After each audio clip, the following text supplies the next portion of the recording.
आमच्याकडनं चुकून अज्ञातपणे पाप घडतंय, मग हे अज्ञानात का असे ना घडलेलं पाप आम्ही धुवायचं कुठे? ही पाप क्षालन कुठे होणार? तर एकमेव ठिकाण म्हणजे तीर्थक्षेत्र. मग ते आळंदी असू द्या, पंढरपूर असू द्या, देहू, श्री क्षेत्र पैठण, काशी म्हणजेच वाराणसी, रामेश्वरम, श्रीरंगम, श्रीशैलम, वृंदावन धाम, बद्रीनाथ, केदारनाथ, जगन्नाथपुरी, द्वारिका, सोरठी, सोमनाथ, कुठल्याही पवित्र तीर्थावरती जा. तिथे गेलं आणि त्या तीर्थामध्ये स्नान करून संत आणि देवाचं दर्शन घेतलं की बरोबर आपलं पाप धुवून जाते. काही लोकांना दूरच्या तीर्थावर जाणं शक्य नाहीये. मग आपल्या महाराष्ट्रीयन संतांनी आपल्यासाठी फार सोपा मार्ग सांगितला. बाबा रे, खूप दूर जरी नाही जाणं झालं ना तर जगाचा बाप पंढरपूरला विटेवर उभा आहे, तिथे जाऊन या. विश्वाचा मालक कमरेवर हात देऊन आपल्या कल्याणासाठी तटस्थ आहे. आमचे साधू संत सांगतात,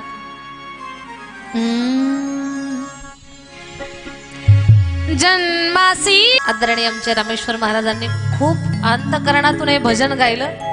त्यांच्यासाठी एकदा टाळी वाजवा सगळ्यांनी. नाचा महाद्वारे देवा पुढे.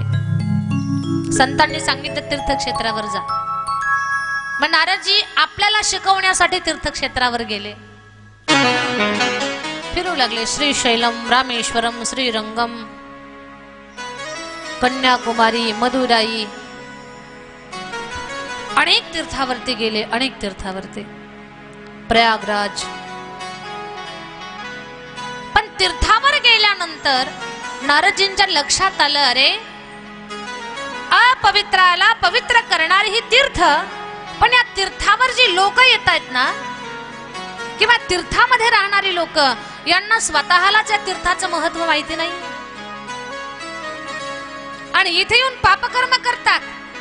जिथे येऊन पाप धुवायला पाहिजे तिथे येऊन पाप करतायत हे लोक. या गोष्टीचं वाईट वाटलं नारदजीला. नारदजी दुःखी झाले. अनेक तीर्थाची अवस्था पाहिली त्यांनी. तीर्थावर राहणाऱ्या माणसालाच तीर्थाचं महत्व माहिती नाही. मला सांगा, जेवढ्या गावाकडे चोऱ्या होत नाहीत ना तेवढ्या चोऱ्या तीर्थावरती होतात. बरोबर आहे का? जागे आहेत ना तुम्ही? पहिला मंडळ झोपल्या काका. गावाकडे जेवढ्या चोऱ्या होत नाहीत तेवढ्या तीर्थावर चोऱ्या होतात. गावाकडे जेवढी लूट होत नाही तेवढी लूट तीर्थावरती होते. हे कशामुळे होते? तर लूट करणाऱ्यालाच माहित नाही आपण तीर्थावरती आहोत. त्याला भान नाही त्या गोष्टीचा. अरे इथे येऊन पाप धुवायचंय, पाप वाढवायचं नाही, याचं भान त्याला नाही. हे आणखी तुम्हाला पटावं म्हणून एक उदाहरण सांगते मी तुम्हाला. पंढरपूरला जातो की नाही आपण? पंढरपूरला गेल्यावर चंद्रभागेचं स्नान करतो. चंद्रभागेमधून असं वरती रावळाकडे जायला रस्ता आहे, घाट चढून. छोटासा घाट आहे आणि त्या घाटामध्ये काय आंधळे पांगळे बसलेले असतात. असं सुंदर गातात ते, आंधळ्या पांगळ्याचा एक विठोबा दाता.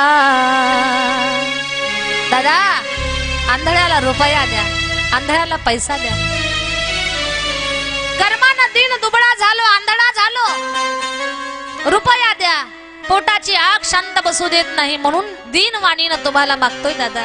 कोण म्हणताय असा? एक आंधळा बाबा म्हणत होता. एका व्यक्तीला खूप दया आली. सूटबूट सफारीतला होता.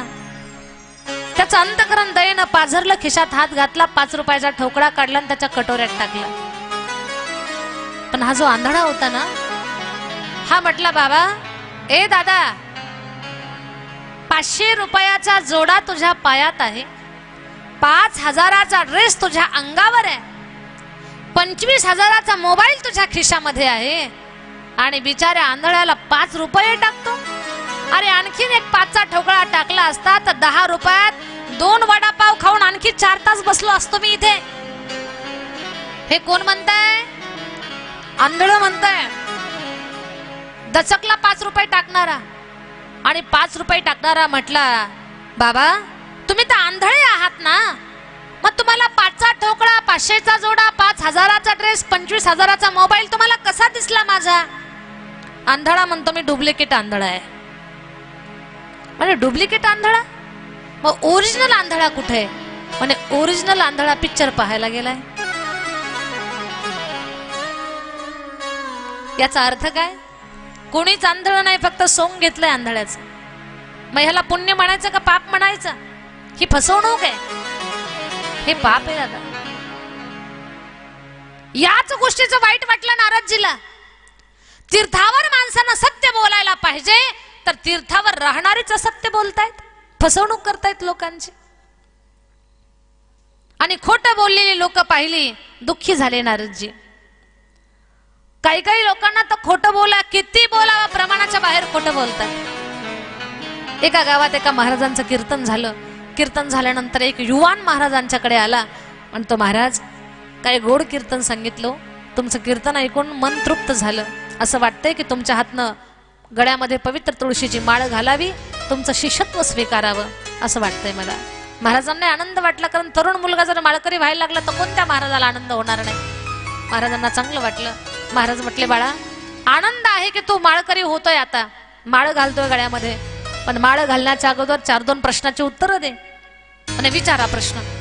म्हणे मांस भक्षण करतो? म्हणे अजिबात नाही. म्हणे मदिरा पितो? म्हणे अजिबात नाही. बर, एकादशीचं व्रत करतो? म्हणे हो करतो. गोरगरिबाला मदत करतो? हो म्हणे करतो. आई वडिलांची सेवा करतो? हो म्हणे करतो. सप्ताह असेल गावामध्ये तर तिथे काही मदत करतो? हो म्हणे करतो. सगळं त्यांना चांगलं सांगितलं. एवढं चांगलं सांगितलं. महाराजांनी जे विचारलं ते महाराजांना अपेक्षित आहे तेच सांगितलं.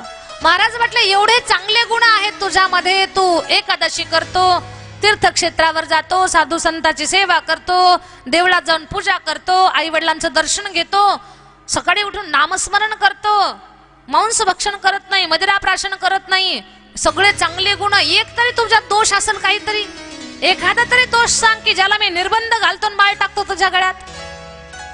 तो म्हटला, बाबा खरं सांगू? आणि सांग ना बाळा, खरं खरं सांग. तो म्हटला, बाबा माझ्यात एकच दोष आहे, मी कधीच आणि कुणालाच काहीच खरं बोलत नाही, हा माझा दोष आहे. हे बोलणं कळतं ना तुम्हाला? मी कधीच कुणालाच खरंच काहीच सांगत नाही, हाच माझा दोष आहे. म्हणजे आतापर्यंतची ही यादी कशी होती? सगळी खोटीच होती. याच गोष्टीचा त्रास झाला नारदजीला. नारदजी म्हणतात, अरे पवित्र तीर्थावरती लोकांनी सत्य बोलावं, चांगलं जगावं, पापकर्म करू नये. इथे येऊन माणसं पाप करतात.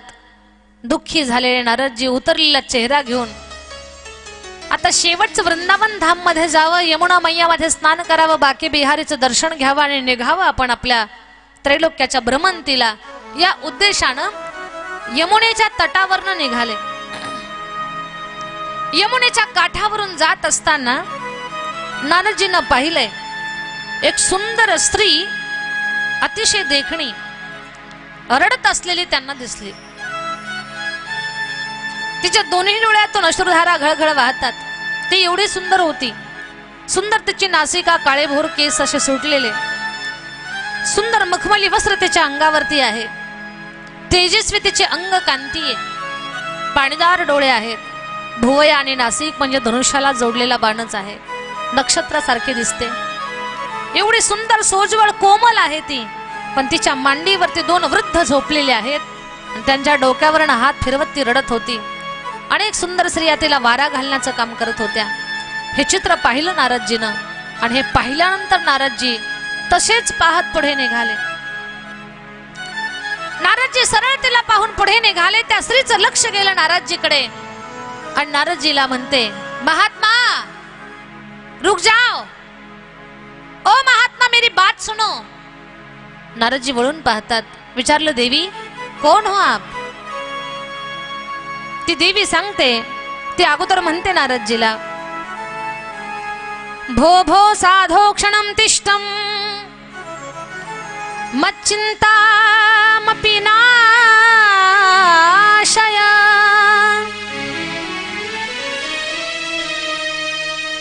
दर्शनं तव लोकस्य सर्वथा गहरं परं. क्षणं तिष्ठं मच्चिंतामपि नाशय दर्शनम तव लोकस्य सर्वथागहरम परम। बाबा रुक जाओ, मेरी बात सुनो। महात्मा, मैं आपसे कुछ कहना चाहती हूँ। देवी कौन हो आप और हमें आवाज क्यों दे रही हो? देवी कोण आहेस तू आणि का बोलावतेस मला? बाबा मला ओळखलं नाही तुम्ही? आपने मुझे पहचाना नहीं? मैं कौन हूं? मैं तो भगवान श्री कृष्ण परमात्मा की प्राण वल्लभा, मैं तो भक्ति देवी हूं। बाबा मला ओळखा, मी साक्षात भक्ती आहे। अहम भक्तिरिति ख्याता इमो मे तनयो मतो ज्ञान वैराग्य नामानो काल योगेन जर्जरो। मी साक्षात भक्ती देवी आहे। नारदजी म्हणतात, भक्ती तू रडतेस? काय झालं तुला रडायला? काय कारण आहे तुझ्या रडण्याचं? भक्ती देवी बोलायला लागली। भक्ती देवी म्हणते, नारद बाबा, मी माझ्या जीवनाची करुण कहाणी सांगते तुम्हाला। नारदजी, माझ्या रडण्याचं कारण ऐकून तुम्हाला सुद्धा आश्चर्य वाटेल। ऐका लक्षपूर्वक, मी का रडत आहे। मी द्रविड देशामध्ये उत्पन्न झाले, कर्नाटकात वाढले, महाराष्ट्रात मला मान मिळाला। मी गुजरात मध्ये गेले तर कोणीच माझा स्वीकार केला नाही। तिकडे सगळे श्रीमंत लोक, त्यांना माझं महत्त्व कळालं नाही आणि महत्त्व न कळाल्यामुळे, माझा स्वीकार कुणी न केल्यामुळे मला वृद्धत्व आलं। तिथून पुढे मी उत्तर प्रदेश वृंदावनामध्ये आले आणि वृंदावनात आल्यानंतर मला लोकांनी डोक्यावर घेऊन नाचू लागले। माझा स्वीकार केला, मी भक्ती आहे। भक्तीला अंतःकरणात धारण करून जो नाचेल त्याचा महिमा जगात विख्यात होईल। मला चिर तारुण्य प्राप्त झालं। माझा स्वीकार वृंदावनात खूप केला लोकांनी। मी पुन्हा तरुण झाले, मी जिवंत झाले। पण माझं जी मुलं आहेत ज्ञान आणि वैराग्य, त्यांना कोणी स्वीकारलं नाही। असं कोण सांगते? भक्ती देवी सांगते, भक्तीची दोन मुलं आहेत, ज्ञान आणि वैराग्य। आपणही भक्ती करतो, पण आपल्या भक्तीमध्ये ज्ञान आणि वैराग्य ह्या दोन गोष्टी नसतील तर ज्ञान आणि वैराग्य विरहित भक्ती ही जीवाला रडवणारी असते। ज्ञानच नसेल तर भक्ती करायची कशी? आणि वैराग्य जीवनामध्ये नसेल तर भक्ती पूर्ण कशी होईल आपली? भक्तीला पूर्णत्व येण्यासाठी ज्ञान आणि वैराग्याचा जोड असणं फार गरजेचं आहे। आणि ज्याच्या जीवनामध्ये फक्त भक्ती करते, उठलं की पूजा करते, पण ज्ञानही नाही वैराग्य नाही, त्याची ती भक्ती रडवल्याशिवाय राहणार नाही। भक्ती देवी रडत होती, म्हणत होती, मी तरुण झाले पण माझी मुलं म्हातारी आहेत। नारद बाबा, आई तरुण आणि मुलं जर म्हातारी असतील तर जगातल्या कुठल्या आईला सुख समाधान मिळेल? कोणत्या आईला वाटतंय की माझी मुलं माझ्या अगोदर म्हातारी झाली पाहिजेत? असं वाटतंय का तुम्हाला? अवकाळी लेकराची केस जर पांढरी झाली तर आईच्या चेहऱ्यावर चिंतेचे प्रश्न उभे राहतात, चिन्ह उभे राहतात कपाळावरती। माझ्या लेकराची केस पांढरी झाली। कुठल्याच आईला असं वाटत नाही की माझं लेकरू अवेळी म्हातारं झालं पाहिजे। म्हणून भक्ती देवी म्हणते, नारदजी, मला वाईट वाटतंय की माझी मुलं म्हातारी झालेली आहेत। मी त्यांना उठवण्याचा प्रयत्न करते, पण मूर्छित होऊन जे माझ्या मांडीवर पडले ते उठायला तयारच नाहीत। तुम्हीच काहीतरी करा आणि माझ्या लेकरांना पुन्हा पहिल्यासारखं चिर तरुण बनवा। तेव्हा नारदजी म्हणतात, देवी तू काळजी करू नकोस। नारदजीने तिथे विष्णू सहस्रनामाचा पाठ केला, अनेक मंत्र जपले, अनेक ग्रंथ वाचले, अनेक पुराणांचं पारायण केलं। पण अनेक पुराणांचं पारायण करून सुद्धा त्या ज्ञान आणि वैराग्याला शुद्धच येईना। थोडीशी डोळ्यांची उघडझाप करायचे, पुन्हा मंदावून खाली पडायचे। नारदजी चकित झाले, अरे वेद वाचलेत मी, पण वेद वाचूनही जर ज्ञान वैराग्याला शुद्ध येत नसेल तर आपलं नेमकं चुकतंय कुठे? आणखी कोणते यज्ञयाग करावेत की जेणेकरून हे ज्ञान आणि वैराग्य पुन्हा तरुण बनतील? त्यावेळेला आकाशवाणी झाली, नारदजी सत्कर्म करा। नारदजी काय करा? सत्कर्म करा, सत्कर्म करा. आणि सत्कर्म काय करायचं ते तुम्हाला साधू सांगते. नारदजी तर चक्कर आल्यासारखेच केले, म्हणजे माझ्यापेक्षा कोणता मोठा साधू आहे आणि याच्यापेक्षा मोठं कोणतं सत्कर्म आहे की मी वेदांचं वाचन केलंय, वेदाचं पारायण केलंय, याच्यापेक्षा मोठं सत्कर्म कोणतं? पण गूढ असणारी आकाशवाणी तिचा शोध घेण्यासाठी नारदजीनं सांगितलं, भक्तिदेवी मी आता जातो आणि या आकाशवाणीचा अर्थ काढून वापस येतो, विचारतो कुणाला तरी काय सत्कर्म करू आणि कोणत्या साधूकडनं करून घेऊ. नारदजी निघाले. भक्तिदेवीला निरोप देऊन नारदजी चालतात रस्त्यानं अनेक ऋषीमुनींच्या आश्रमात गेले आणि त्या ऋषींना म्हणायचे, महात्मा आकाशवाणीनं सांगितलंय ज्ञान वैराग्याला शुद्ध आणण्यासाठी सत्कर्म करावं लागेल आणि ते सत्कर्म एक साधू सांगतील, तुम्ही सांगा कोणता ग्रंथ वाचू. काही ऋषीमुनी तर दचकून म्हणायचे, नारदजी रोज देवाच्या बैठकीत बसणारे तुम्ही आमच्या सारख्याला तुम्ही म्हणताय की औषध सांगा, तुम्ही एमडी डॉक्टर आहात. एमडी डॉक्टरना जर गावठी डॉक्टरला सर्दी खोकल्याचं औषध विचारलं तर गावठी डॉक्टर सांगल काय? ते म्हणाल गरीबाची चेष्टा करताय का? तशातला प्रकार झाला. देवाच्या बैठकीत बसणारे तुम्ही, अहो आम्ही एवढं वर्ष झालं तपश्चर्या करतो, अजून देव आमच्या स्वप्नात आला नाही आणि तुम्ही देवाशी रोज उठता बसता त्यांच्याशी बोलता, तुम्ही आम्हाला विचारता आमची परीक्षा घेता का? नारदजी आमची परीक्षा नका घेऊ. नारदजीला कोणीच सांगना. नारदजी शेवटी वैतागून कोण आपल्याला या प्रश्नाचं उत्तर देईल या विचारामध्ये चालत चालत चालत बद्रिकाश्रम या ठिकाणी आले. विशाल क्षेत्र हरिद्वारला आले आणि विशाल क्षेत्रावरती आल्यानंतर नारदजीचा चेहरा उतरलेला होता. मी काल नाही का सांगितलं, घड्याळाचे सर्व काटे एका जागेवर आल्यासारखा. असं 12 वाजलेले चेहऱ्यावरती सुकलेला चेहरा. आणि तिथे त्या बद्रिकाश्रमामध्ये त्याच्या बाजूलाच सनकादिक महामुनी होते, 4 भावंड, सनक, सनातन, सनंदन आणि सनत कुमार, ही 4 भावंड. त्यांनी पाहिले म्हणे हे महात्मा उतरलेला चेहरा घेऊन कुठे फिरायला लागले, चेहरा उतरलाय महात्म्याचा. हसले ही 4 जण आणि दुरूनच म्हटले, नारद बाबा देवाचे लाडके भक्त आहात तुम्ही, साधू आहात आणि साधूचा चेहरा सुकलेल्या फुलासारखा नसतो. साधूच्या चेहऱ्यावर कधी चिंता नसते.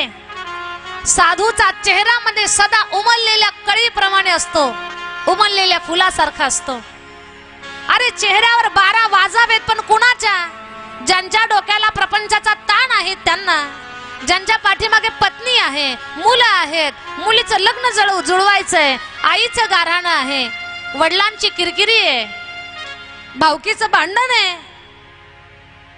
मित्रांचे लपून छपून हल्ले आहेत, त्या माणसाला ताण आहे. त्याच्या चेहऱ्यावरती उदासीनता ठीक आहे प्रापंचिक माणसाच्या, पण जो फक्कड साधू आहे त्या साधूच्या जीवनामध्ये प्रपंच नाही, पत्नी नाही, मुलं नाही, शेती नाही, उद्योग नाही, व्यवसाय नाही. अरे अखंड भगवंताचं नाव ज्याच्या मुखामध्ये, त्याचा चेहरा उदास का? साधूचा चेहरा तर सदा न कदा प्रसन्न असावा, उमललेल्या फुलासारखा. तुम्ही उदास का आहात? उदासीनता हे संताच्या चेहऱ्यावरती कधी दिसत नाही. नारदजी म्हटले, बरोबर आहे तुमचं की साधू सदा प्रसन्न असले पाहिजेत, उदास नसले पाहिजेत, पण हेही तुम्ही ऐका, मी माझ्या दुःखानं दुःखी नाहीये.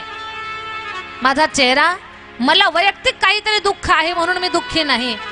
संत दुःखी कधी होतात तर संत हे समाजाच्या दुःखानं दुःखी होत असतात आणि जे समाजाच्या दुःखानं दुःखी होतात त्यांना संत म्हणत असतात. तोची साधू ओळखावा, दिव तेथेची जाणावा, जे का रंजले गांजले त्यासी म्हणे जो आपुले. जे का होतात त्यांना संत म्हणतात. आलेल्या प्रत्येक भाविकानं माझं एक वाक्य ऐका. सर्वसामान्य जीवामध्ये आणि साधूमध्ये फरक काय आहे? जगाच्या दुःखानं जे दुःखी होतात त्यांना संत म्हणतात. बरं, जगाच्या दुःखानं जे कुणी जर पीडेमध्ये असेल, त्रासामध्ये असेल, तर साधूचं अंतकरण हे द्रवतं लगेच, त्यांना माया फुटते, वाईट वाटतं. जगाच्या दुःखानं जे दुःखित होतात त्यांना संत म्हणतात, आणि जगाच्या दुःखानं जे सुखी होतात त्यांना जीव म्हणतात. शेजाऱ्याची जर बकरी मरण पावली तर शेजारच्या शांता काकूला बरं वाटतं, फक्त तोंडावर विचारायला जाते, असरा का 10-15 हजाराची शेळी होती हो तुमची बकरी, कशी मरण पावली? बरं नाही झालं, लहानाची मोठी केली तुम्ही, पदराला गाठ मारून घेऊन जात होत्या, एवढी मोठी तुमची बकरी मरण पावली, वाईट वाटतंय, तोंडावर असं म्हणणार. पण घरी आली की मनात म्हणणार, बरं झाली मेली, माझे गहू हिनं खूप वेळा खाऊ घातलेत. याचा अर्थ काय? जगाच्या दुःखानं ज्यांना सुख होते त्यांना जीव म्हणतात, आणि जगाच्या दुःखानं जे दुःखी होतात त्यांना संत म्हणतात. नारदजी म्हणतात, मी स्वतःच्या दुःखानं दुःखी नाही, जगाच्या दुःखानं मला दुःख झालंय. काय दुःख झालं? असं कोण दुःखी आहे या जगामध्ये? भक्ती देवीची 2 मुलं आहेत, ज्ञान आणि वैराग्य. ती मूर्छित होऊन पडलेली आहेत, त्यांना शुद्धच येत नाही. मी वेदांचं वाचन केलं, वेदाचं पारायण करून सुद्धा त्यांच्यात परिवर्तन नाही. आकाशवाणीद्वारे मला ऐकायला मिळालंय की सत्कर्म करा आणि सत्कर्म साधू सांगतील. वेद वाचले, याच्यापेक्षा मोठं सत्कर्म कोणतं? काय करू काही कळत नाही. सनकादिक महामुनी म्हटले, काळजी करू नका नारदजी, भागवत सांगा, भागवत. आणि भागवताचं पारायण केल्यानंतर त्या ज्ञान वैराग्याची मूर्छा नष्ट होईल आणि ते चिर तरुण होतील. नारदजी हसायला लागले, म्हणे भागवत, म्हणे मी वेद वाचले, वेद. कारण आपल्याकडे जेवढे ग्रंथ आहेत, 18 पुराण 6 शास्त्र, तर ह्या सगळ्या शास्त्रानं, या ग्रंथानं वेदातून जन्माला आलेले आहेत. भागवतात काय आहे? जे वेदात सांगितलं तेच भागवतात आहे. हे भागवत वेदातून जन्माला आलेलं आहे. मग जिथे वेद वाचले तिथे भागवत काय करणार आहे? नारदजी म्हणतात, हे बोलणं काही मला सुसंगत वाटत नाही. वेदाचं वाचन करूनही जर परिवर्तन झालं नाही तर भागवत काय करणार आहे? सनत कुमार म्हटले, नारदजी तुमचं म्हणणं बरोबर आहे, वेद वाचले तुम्ही, हे भागवतही त्याच्यातून जन्माला आलेलं आहे. पण स्पष्ट करून सांगतो, आंबा खायचा असेल आपल्याला आंबा, तर आंब्याची चव तोंडाला मिळण्यासाठी आंबाच खावा लागेल. आंब्याच्या झाडाची पानं आणि साल खाऊन उपयोग नाहीये. म्हणजे वेद म्हणजे आंब्याचं झाड आहे आणि भागवत म्हणजे त्या झाडाला लागलेलं फळ आहे. आंब्याची गुढी रस चाखायचा असेल आणि गुढी म्हटलं ही घ्या साल आणि खा आंबा, पानं खा आणि आंब्याची चव घ्या, मोहर खा आणि आंब्याच्या रसाचा आस्वाद घ्या. कुठं मोहर खाल्ल्यानं, आंब्याची पानं खाल्ल्यानं, आंब्याच्या झाडाची साल खाल्ल्यानं आंबा खाल्ल्याची चव तोंडाला येईल का? झोपले काका, आंब्याची चव तोंडाला येण्यासाठी आंबा खावा लागेल का साल खाऊन पोट भरल? आंबाच खावा लागेल. साल, मोहर, पानं खाऊन आपल्याला आंब्याची गोडी तोंडाला येणार नाही, आंबाच खावा लागेल. नारदजी, वेद म्हणजे आंब्याचं झाड आहे, त्या झाडाला लागलेलं फळ म्हणजे भागवत आहे. तुम्हाला भागवतच सांगावं लागेल. बर दुसरं ऐका नारदजी, उदाहरण दिलंय. म्हणे साखर कशापासून तयार होते? साखर ऊसापासून तयार होते. ऊस आपल्या शेतामध्ये असतो. त्या साखरेचा आपण काय करतो? चहा बनवतो. संध्याकाळच्या वेळेला भजन संपलं, 25 वारकरी चहा पिण्यासाठी बालम टाकत एकाच्या घरी आले. सगळा वारकरी परिवार होता. बाई साहेबांना चहा ठेवला आणि चहा ठेवल्यानंतर 10च माणसाचा चहा झाला. कसा बसा अर्धा अर्धा करून 15 लोक चहा गेले. थंडीचे दिवस होते. 15 लोकांनी चहा घेतला, पण अजून 10 लोक शिल्लक राहिले. वारकरी बाबा म्हटले, बाई अजून 10 लोक राहिले चहा घ्यायचे, चहा कर आणखी. वारकऱ्यांनी त्याने सांगितलं, हो साखरच संपली, साखर संपल्यामुळे एवढा चहा झालाय, आता काय करू मी? म्हणे डबे पहा, सगळं घर पालतं घातलं पण त्यांना साखर नाही सापडली. म्हणे शेजारी म्हणे रात्री 1 वाजता कोणाला उठवायचं, सगळे झोपलेले होते. दुकानदार म्हणे दुकान पण बंद आहे. आणि आता आपल्या घरून विमुख चहा न पिता वारकरी पाठवणं हे चुकीचं आहे. काय करावं आता? वारकरी म्हटले बघ मला सांग साखर कशापासून तयार होते? म्हणे ऊसापासून. एक काम कर, मी सकाळीच ऊस घेऊन आलो शेतातून, ऊस टाक आणि ऊसापासून चहा कर. जमल काय? ऊसापासून चहा होईल का तयार? नाही. व्हायला पाहिजे ना, कारण त्या ऊसातून साखर तयार झाली, मग चहा तर बनायला पाहिजे त्याचा. दादा, ऊसापासून साखर तयार होते, साखरेपासून चहा बनवता येतो, पण ऊसाच्या रसापासून चहा नाही करता येत. त्याच्यासाठी साखरेचीच गरज आहे. भलेही त्या साखरेचा जन्म ऊसातून होऊ द्या, पण चहासाठी साखरच पाहिजे, ऊस काम करणार नाही. अगदी त्याचप्रमाणे वेद म्हणजे ऊस आहे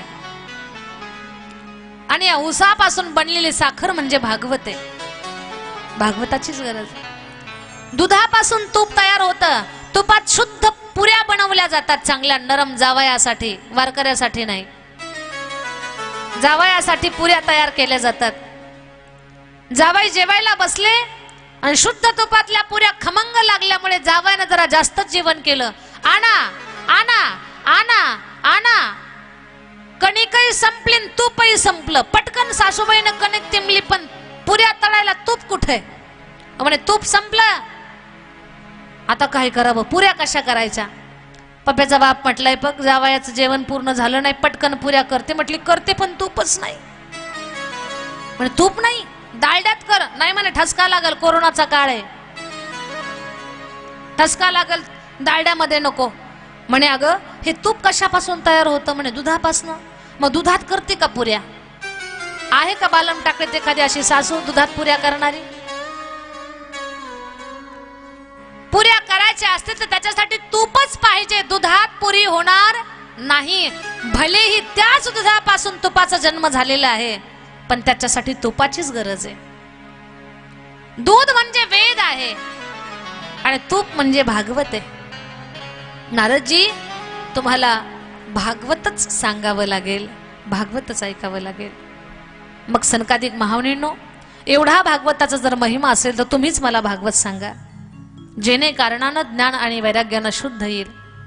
आणि मग विशाल या क्षेत्रावरनं बद्रीनारायणवरनं थोडंसं खाली आले हरिद्वारला, आणि हरिद्वारमध्ये वाळूचं व्यासपीठ केलं. आमचा खूप थाट आहे, आम्हाला सुंदर मंडप व्यवस्था, डेकोरेशन, सुंदर व्यासपीठ, बैठक चांगली, बसायला तक्क्या, हे सगळं छान छान आहे, आम्ही भाग्यवान आहोत. पण फक्कड साधूचं फक्कड व्यासपीठ होतं, वाळूचं व्यासपीठ तयार केलं. त्या वाळूच्या व्यासपीठावरती सनक नावाचे महात्मे जाऊन बसले आणि भागवताचा श्री गणेशा आरंभ केला. श्रोत्याच्या रूपामध्ये नारदजी बसले. आणि त्या काळामध्ये भागवत ऐकायला चला असं कुणाला म्हणायची गरज नव्हती. अंतकरणात तेवढी ओढ होती का, उद्धाराची तळमळ होती. आता इथं उद्धाराचं कुणाला घेणं देणं पडलंय. ज्यानं कार्यक्रमाला चट्टेच ऐकल भागवत, आता अशी लोकांची मानसिकता आहे. दादा, खर्च करणारे करतात, भागवत लावणारे तर भाग्यवान आहेत, पण वाहत्या गंगेत हात धुवून घेणारे जास्त भाग्यवान असतात. पण काहीला हात धुवायचेच कळत, तसेच खरकटे पळतात. भागवताची गंगा गावात वाहत आली आणि या गंगेत स्नान करणारे तुम्ही भाग्यवान आहात. 2-2 गोधड्या घेऊन झोपणार त्यांचं नशीब सुद्धा तसंच पालतं झोपलेलं आहे. कधी उदय व्हावा भाग्याचा? कुणी म्हणत असेल आमच्याकडे खूप धन आहे, धनवान या जगात भाग्यवान ठरू शकत नाही, कारण रावणा एवढी संपत्ती अजून कुणाकडेच नाही. कोणी म्हणत असेल आम्ही मानाने मोठे आहोत, तसेच गोधडी घेऊन झोपा घरामध्ये. या जगामध्ये मानापानानं खूप लोक मोठे आहेत. खरा भाग्यवान कोण आहे? जो भगवत भक्तीमध्ये उपस्थित आहे, जो सत्संगात उपस्थित आहे, तोच खरा भाग्यवान आहे. बाकी सगळ्यांची नशीब झोपलेली आहे.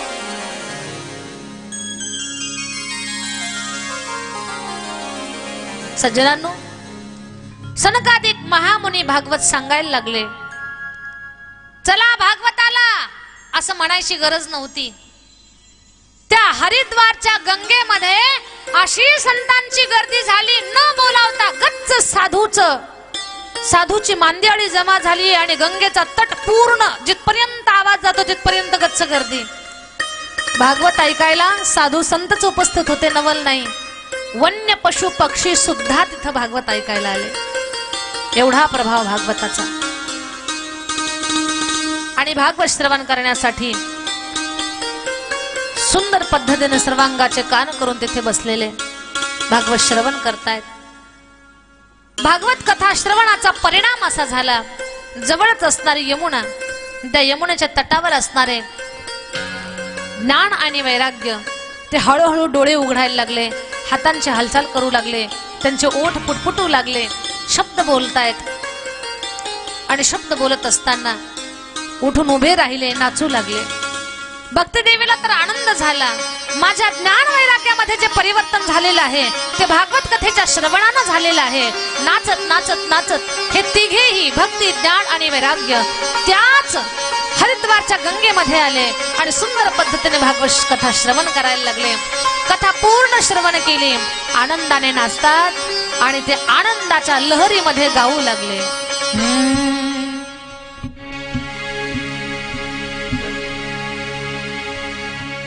भक्ती, ज्ञान, वैराग्य यांना आनंदाच्या भरामध्ये भगवान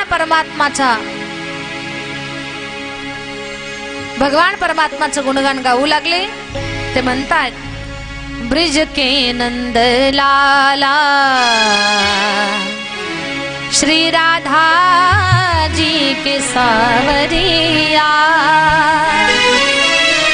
सब दुख दूर हुए जब तेरा नाम लिया. ब्रिज के नंद लाला श्री राधा जी के सावरिया, सब दुख दूर हुए जब तेरा नाम